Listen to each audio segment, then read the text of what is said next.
Ooh. Well, that's a bummer. Looks like we got a flat tire.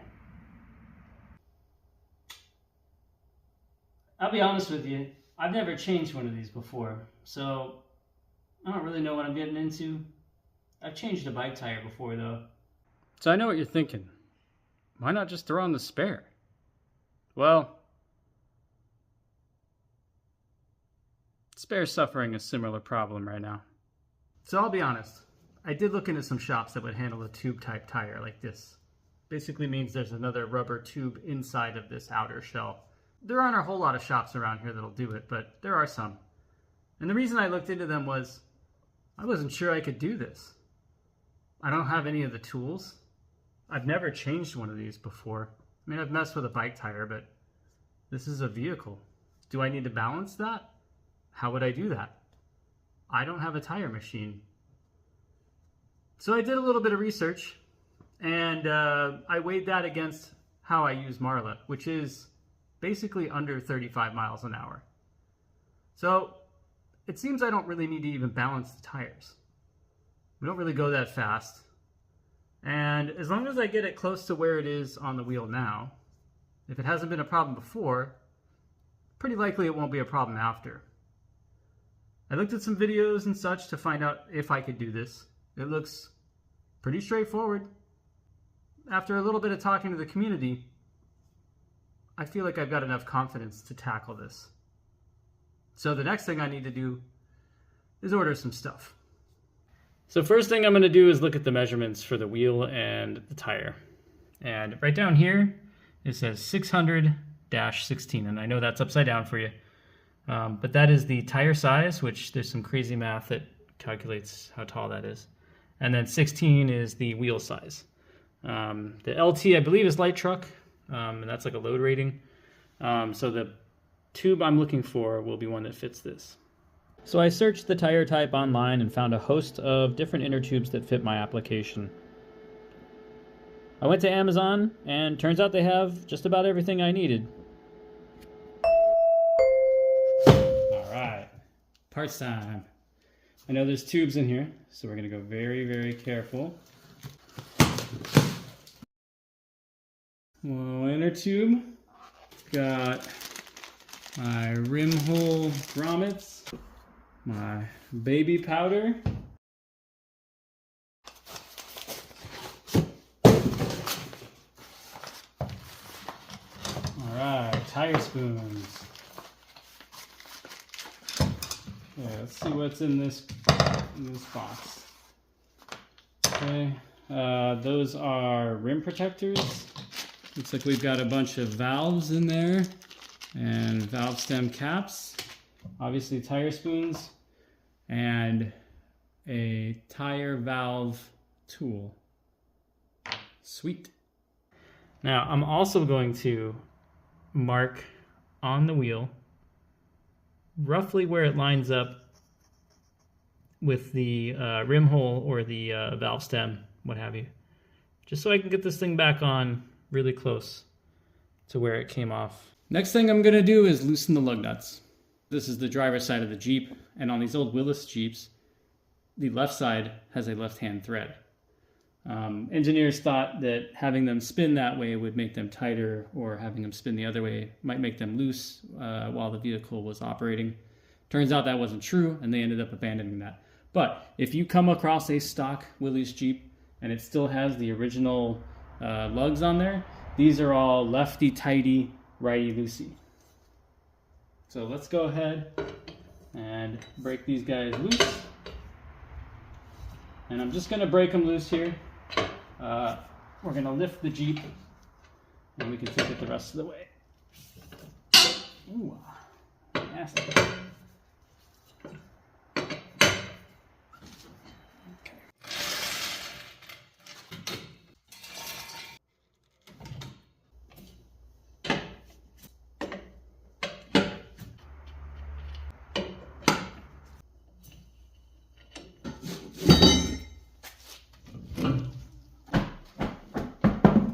There's our wheel.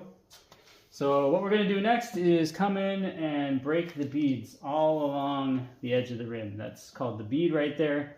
It's where the tire kind of seals against the inside lip here.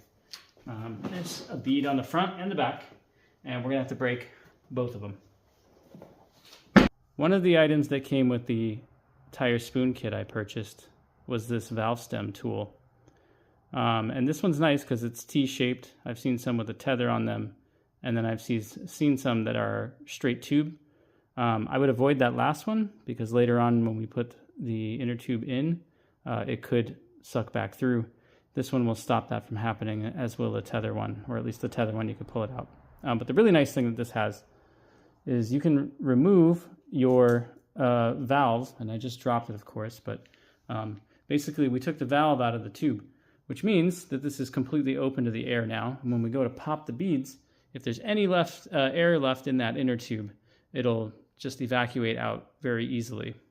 So nice little valve tool. Like I mentioned, I do not have a tire machine. However, I do have a jack. I've got ratchet straps, and I can get that bead broken with just those things. So to pop the bead, we're going to stick the saddle of the jack right under the tire on the bead, really close to the rim, but not on the rim. And then we're going to take some straps and basically tie this down to the jack, and then we'll jack it up. And so the tire can't get any farther away. And so what's going to happen is that something's got to give. The bead is going to give. So something that's going to be a little bit different than some of the videos you see online is working with the Jeep. You've only got limited amount of space to work with the straps. I've got these little gaps in the rim. There are earlier 2A rims for the CJ2A that were solid all the way out. So in that case, I'm not exactly sure what you would do. You may have to go through the center bore there to see if maybe you can get the leverage you need. Or there may be some other setup you can do with the jack or something to get there. But I'm going to show you how I strap this one down and to get the leverage I need. I am going to first move this so that this spoke, I guess, is right above where the saddle is. I'm going to confirm again that I'm not on the rim itself.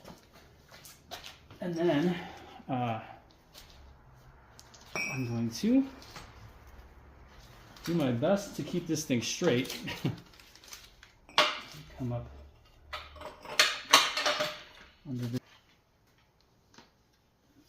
come up under the jack,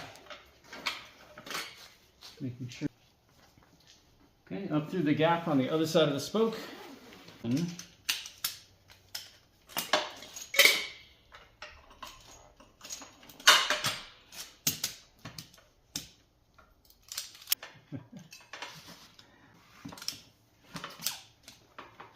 right, now we're going to ratchet this thing down. I'm going to quickly double check because things did kind of move around a bit there. I'm going to double check that we are still close, but not on the wheel.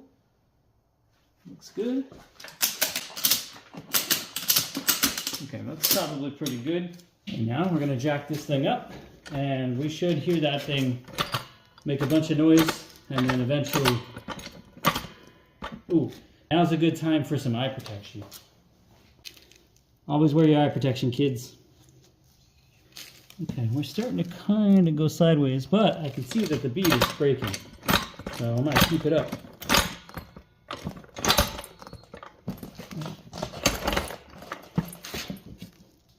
Looks, oh, well, it does look like it popped there. So, there we go. So I've got it off the jack and flipped over, and now I'm going to just kind of come around and make sure it's popped the bead all the way around. There we go. Okay, next thing I'm going to do is jack up this side and repeat the process and pop the bead on the other side.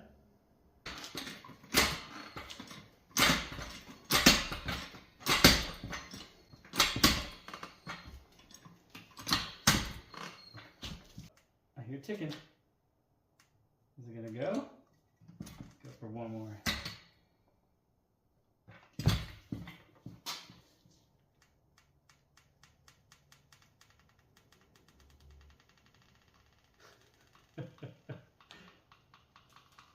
Woo! We got it. All right, that was fun. I thought, well, that ended a lot better than I thought it was going to, which is great. All right, let's flip it over and take a look. All right, there we go. You can see it is broken. Just get it the rest of the way. All right, and now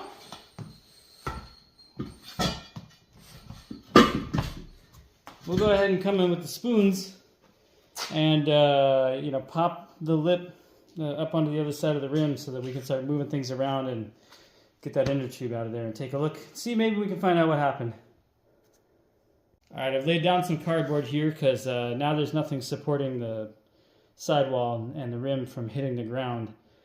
So that'll just offer like a tiny bit of cushion. And then I've got a bowl of soapy water and a paper towel. And that'll come in handy when we're using the spoons to get the tire over the rim. So I am going to work from the inside of the wheel. So a little bit of Dawn dish soap all the way around just to get things slick. As you can probably tell, I'm not that concerned if the rim gets a little scratched up, but if you are, the kit that I purchased comes with these little guards that'll keep the rim from getting scratched. I'm, like I said, not that concerned. So the tire spoons I bought are pretty cheap, and I mean like how much money I spent, as well as you know, what kind of quality. There are much better ones out there, but you know, I'm going to be doing this a handful of times, really, so I don't need something super expensive. That said, the leverage that comes with those other ones does look like it would handle this job maybe a little bit better, so we're going to find out here. But basically, you just want to get that in there and looped around, rather, the bead that's in there. And this takes a lot more leverage than I thought it would, but I will admit I went ahead and did one already. But I'm going to go ahead and hit this one here as well. Whoop. There we go. You gotta kind of, with your knees on it, make sure you've popped the whole thing. But, oh, eye protection, again. Nobody needs anything slapping them in the face. And then really, you just have to kind of get in there and really, like, just give it a heave over. And that'll bring it, you can see, just over the lip there. The kit I bought came with 3 of these little guys, so that's good because then you can leave this one in, because if I pulled that out it would just slip back under there. But this allows me to kind of work around the wheel. And, whoop, holy moly. All right. Okay, go back over again. Thank goodness I have a second one. Maybe a smaller bite this time. Maybe.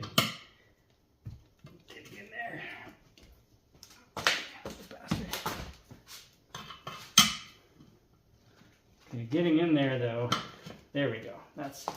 You need to come around and step on it. So up and over, same deal, right? And now we're getting somewhere. Now we're getting a little bit of the, I can pull one of these guys out. Leverage though, right? Like, give yourself the leverage you need to get this thing over.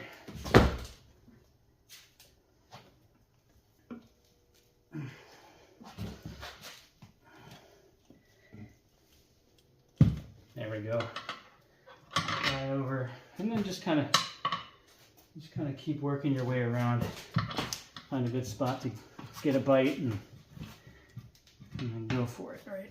If you have to, come around so that you can get this thing under the sidewall there.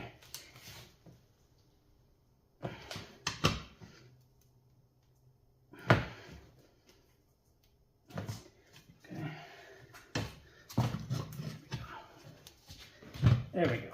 You just needed to come a little closer, I think. Okay. Here we go. Now we're getting somewhere. Things are starting to slide. There we go. And there you have it. And over the top there. So it takes a lot, and you think, oh my God, this is probably going to be too much, but it isn't. Cool. So now we can roll this thing up, and you can see we've got a lot more room here to work with now that that's dipping out of there. And this wheel is surprisingly rusty on the inside. Super kind of not great, but I'm probably not going to change much there. So we're going to go ahead and get that inner tube out of there. You can see that's our tube. And I'm guessing, yep, feels like there's a little hole right there. Can you guys see that? We'll get in there a little more as we go. Yep, that seems like it's going to be easier. Now I'm not obviously concerned with the condition of this thing when it comes out, so we're just going to pull on it nice and hard. Just kind of work our way around. You can hear all the air coming out of this thing. Still a little bit trapped in there. All right, there we go.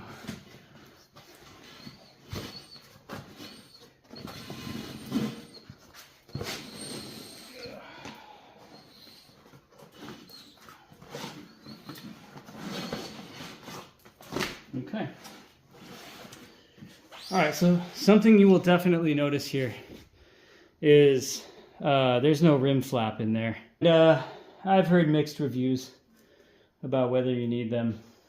This one does look a little rough inside though.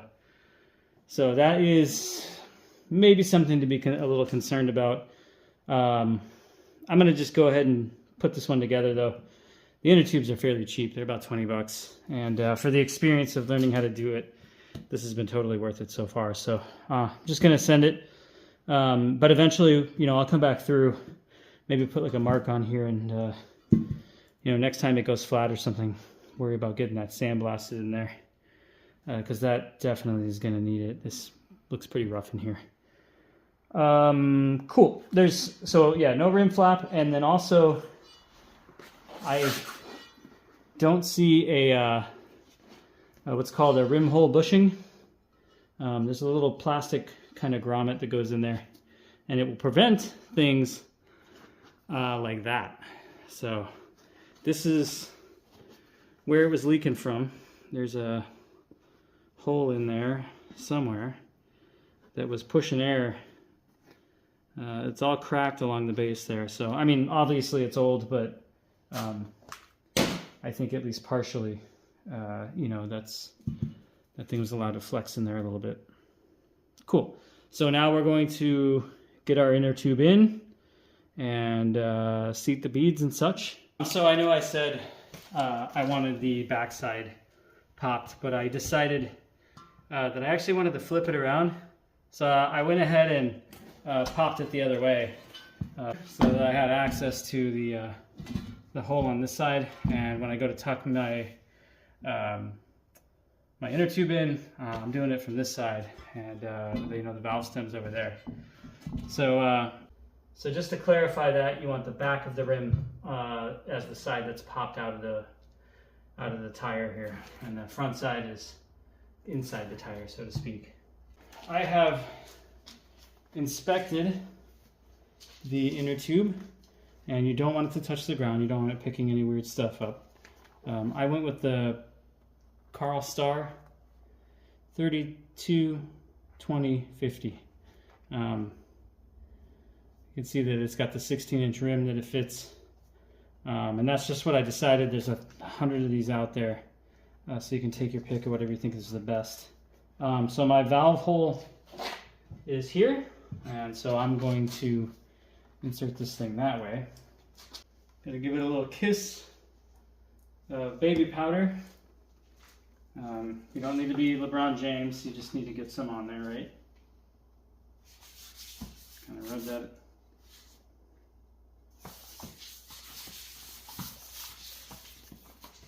All right, not too bad. Get the other side. I think this brand used to be called Carlisle, but I noticed online they changed their name.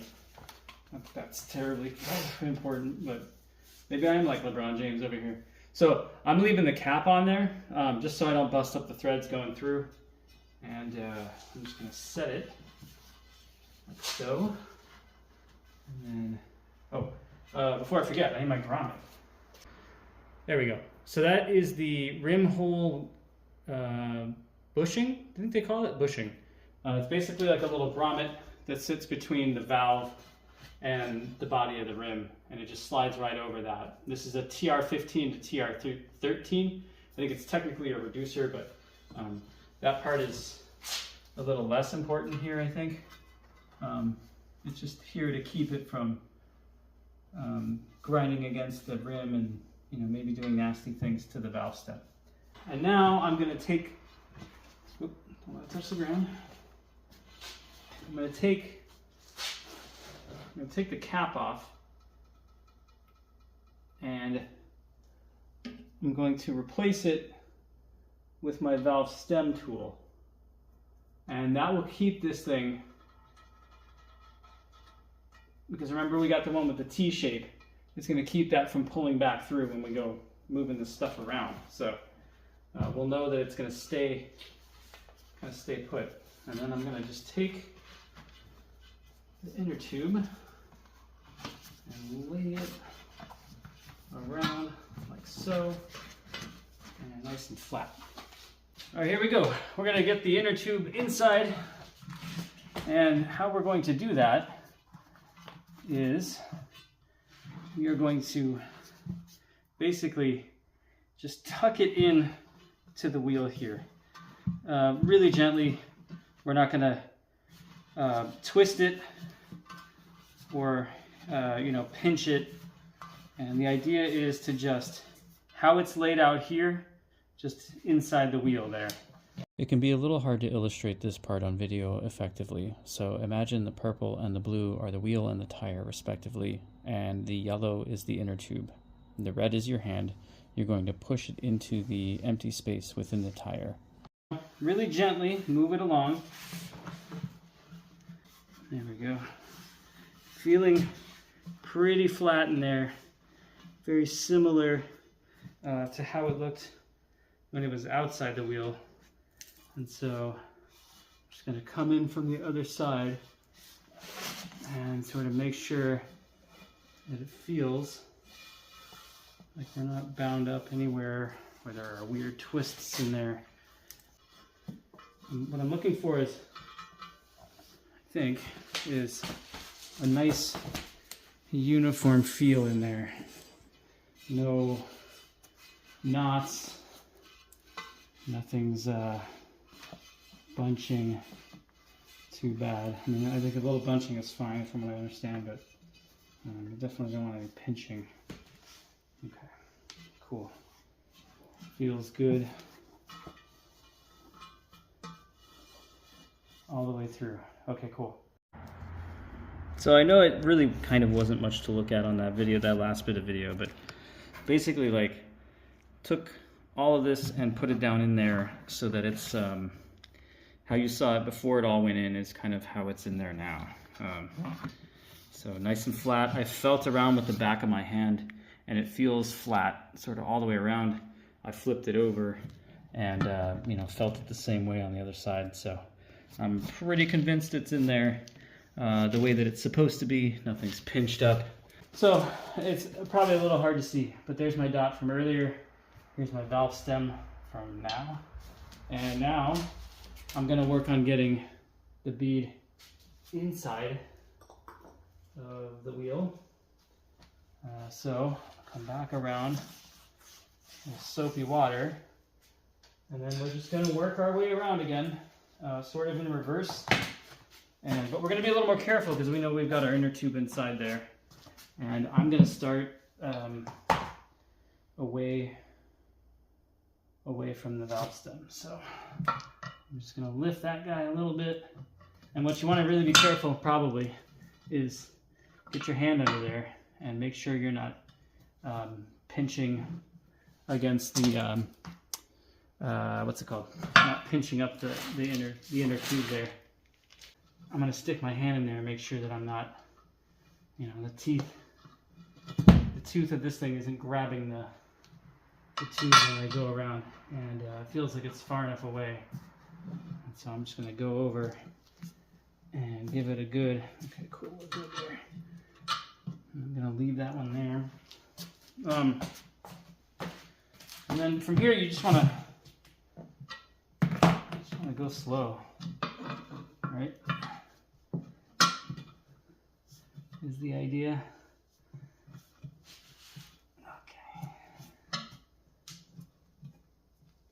Okay. Looking down, we're doing good. I'm gonna start moving my body around this to keep pressure on this side. My hands back. Okay, just clear back there. Going for it. And then same deal over here. Feel for it. Okay, moving around.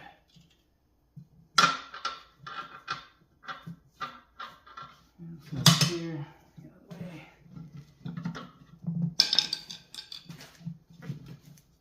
Feels good.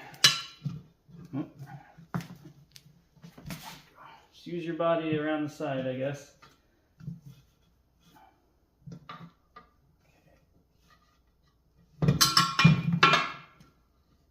I'm trying to be careful of this, especially as it's getting tighter. Making sure that we're not, once we came over, we're not going to pinch the tube in there. Too big of a blade.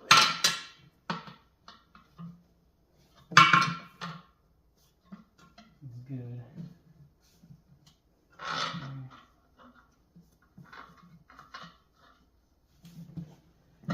All right. Getting there.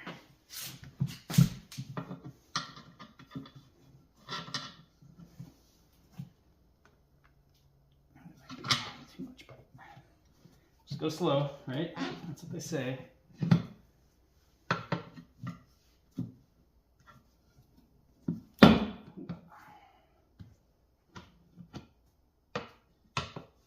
Getting close to the valve stem, so I do want to be careful.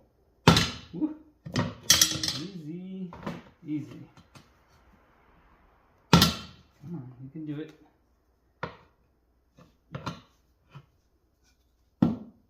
There we go. Hey, got it. Okay. That side's down. You can see our little grommet guy right there. He's trying to get through, but he cannot. Oh, there we go. That's right, we already set on this side. Wonderful. All right, we should be good there, right? Now, the question is, how do we seat the bead? Well, we have an inner tube in there, so it's going to inflate. It's going to seat those for us. That's the idea. That was one of the things I was worried about starting this out is, how am I going to seat the bead? But we don't have to. The inner tube does the work. Now that said, I don't have compressed air in here. I've got a bike pump that I use. And, I'm kind of okay with that because when I'm out and about, that bike pump will be in the Jeep and it's easy. It's available anywhere. And, even if I don't have one, I could probably pick one up somewhere. So I'm going to bring that over and we're going to start pumping this thing up. We're going to only take it to 15 PSI, which is about half or maybe a little more than half of what I would call street pressure. I think that it'll seat the bead. So we'll go give that a shot. So I'm ready to take the valve stem tool off. But before I do that, I definitely don't want that to dip back in there. I could use pliers, but remember, I'll be using a bike pump. So I'm going with a set of vice grips set to like a really not too tight setting, just enough to hold the valve stem out. And I'm going to pull it up. There we go. That's a beauty. Maybe still a little tight, but that's okay. Our dot's there, we're there. And I'm going to hook up my bike pump very carefully. Right. Okay. So something I've learned from bike pumping this tire repeatedly, because I had to kind of baby it along. Every 10 pumps is 1 PSI. So I'm going to give it a go.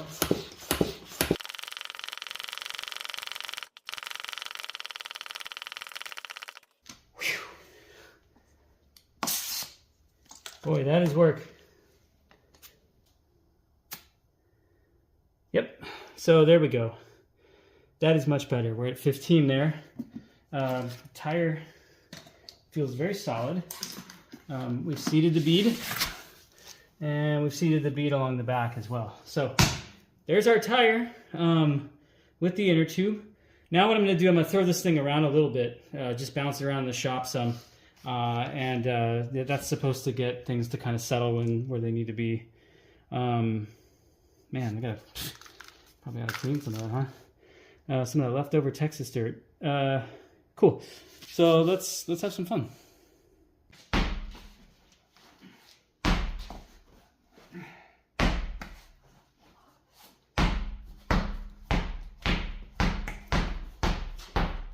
Alright, so I jacked the Jeep back up and pulled my jack stand out. By setting it down on the jack stand and with the flatter tire, we needed a little more room, so I lifted it back up. I've got my lug nuts here that I put back onto the studs so that nothing beat up those threads in case something was passing by here, I don't know what. And then also, I know where they are, so now we're ready to get the wheel back on. We're going to lift it very carefully. We're going to do our best not to bang it into the threads or drag it across so that we don't beat those up and have a hard time getting everything back together. So just very carefully find your holes that way and then gently hold that on. Now remember, on the driver's side of the old Willys Jeep, lefty tighty. Lefty tighty. I read so many stories about guys that said, how come this was so hard to get these lug nuts off? I busted every one of them. And it's not common, so I'll give you that, but a little bit of research at the very beginning of messing with a Jeep will help. I do a lot more reading about this thing than I do actually driving it around, believe it or not. So funny thing about a 75 or 80-year-old vehicle is sometimes things have to kind of sort of go back to where they were. So this lug nut was that one was giving me a little bit of trouble when I was turning it. And I pulled it off, got a light in here, took a look. It's just not cross-threading or anything, but there's so much grease or gunk or something in the threads of this particular lug nut. And there was either enough of that same crud on the threads of this stud, or maybe the pitch is just different enough. They disagreed with each other, so I just pulled it off there and stuck it on this one, and it threaded nicely on that, and then same for this one. So that's where they're gonna go, and we'll just try to kind of remember to do that every single time now. So I'm gonna tighten these up as much as I can go, do a couple of turns, and then remember your star pattern as you go. That will ensure that the wheel mates flat to the drum housing back there, and it will also slowly. I don't know if you noticed, but the lug nuts have like an angle there, and they're gonna kind of what's the word I'm looking for here? Register that everything is the same. They'll kind of move the wheel very slowly and get everything aligned the way that you would want it to be. So I'm just going to work all the way around in the star pattern. I'm going to catch up on this one a little bit. Okay, it's falling behind. Guys in the remedial classes and all these other guys are doing honors English. There we go. And that one. And we're just going to go kind of grip tight. Thankfully, I've got the drive line hooked up here, so I've got the brakes and the gears sort of working. But I'll set it down on the ground and get the torque wrench, come around. 65 to 75 foot-pounds on each of these all the way around. Same star pattern, right? Going to work that way. And then I'm going to find a cap for this guy. Remember that we're at 15 PSI. So we'll do some driving around at some point, get everything in there to kind of do what it's going to do, and then we'll come up to like a more of a street pressure, 30-ish, maybe 25. I'm going to go grab the torque wrench, we'll set this guy down, and we'll finish this thing up. All right, So torque wrench is out. I've confirmed that it is set to 65 foot-pounds. Pounds-feet? Foot-pounds. Yeah, foot-pounds. And then we're going to do our star pattern, right? And so just remember, lefty-tighty, right? Lefty-tighty. Okay, that one's got some to go. Also some to go. Oh, there we go, Yahtzee. Use your mechanical advantage, remember. So we're going lefty-tighty, so we're going pushing down with our body here, right? And actually needs a lot more. You guys got a ways to go. Hitting the body.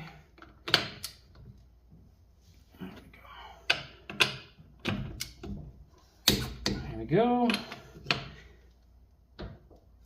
That's that guy. And then this one we already hit, right? Yep. So coming around. There's that one. There we go. 65 foot-pounds all the way around in a star pattern. So I'm going to take this opportunity to go around all the other wheels and hit them as well, just to double check. But we are effectively done. Well, thank everybody for watching. Hope you learned something and hope you enjoyed it. All right. See you guys on the next one.